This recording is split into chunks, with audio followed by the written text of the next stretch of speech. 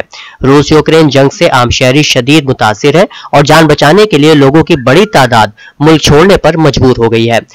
عالمی خبر رساں ادارے کے مطابق روسی وزیر خارجہ سرگئی لاوروف نے اقوام متحدہ کے انسانی حقوق کے کونسل کے اجلاس سے ریکارڈ شدہ ویڈیو خطاب میں متنبع کیا کہ تیسری عالمی جنگ چھڑ سکتی ہے۔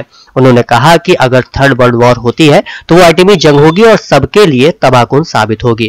آسٹریلیا کی جانب سے یوکرین کو ایٹمی ہتھیاروں کی فراہمی کے اعلان پر سرگئی لاوروف نے دھمکی دی کہ اگر یوکرین نے جوہری ہتھیار حاصل کیے تو اسے حقیقی معنوں میں خطرے کا سامنا کرنا پڑے گا۔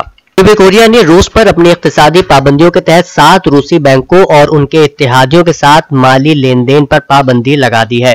ملکی وزارت خزانہ نے منگل کو کہا کہ اس نے سخت سفارش کی ہے کہ مقامی عوامی اور مالیاتی ادارے بدھ کے بعد جاری کیے جانے والے روسی حکومت کے بانڈ میں اپنی سرمایہ کاری کو روک دیں۔ امریکی صدر جو بائیڈن نے دعویٰ کیا کہ ولادیمیر پوتین نے یوکرین پر حملہ کر کے آزاد دنیا کی بنیاد ہلانے کی کوشش کی ہے، لیکن وہ غلطی پر ہے اور انہیں اپنے غلط فیصلے کی قیمت چکانا پڑے گی، جس کے اثرات دیر پا ہوں گے۔ امریکی صدر نے روسی طیاروں کے لیے امریکی فضائی حدود بند کرنے کا اعلان کرتے ہوئے بتایا کہ فضائی حدود بند کرنے اور روسی شخصیات کے امریکہ میں اثاثے منجمد کرنے سے روس مزید تنہائی کا شکار ہوگا۔ امریکی صدر نے یہ بھی دعویٰ کیا کہ ولادیمیر پوتین کی جنگ سوچی سمجھی سازش تھی۔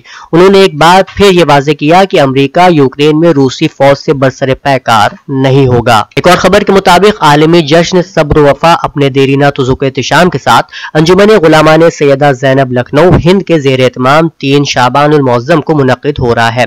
واضح ہو کہ یہ جشن صبر و وفا 2016 سے بتائید ادارہ حرم امام حسین کربلا عراق اور ادارہ ابوالفضل عباس کربلا اور ادارہ بین الحرمین کربلا معلی عراق انجمن کے زیر اہتمام منعقد ہوتا چلا آ رہا ہے۔ اس عالمی جشن کی صدارت آیت اللہ بشیر حسین نجفی کے فرزند سید علی نفی فرمائیں گے۔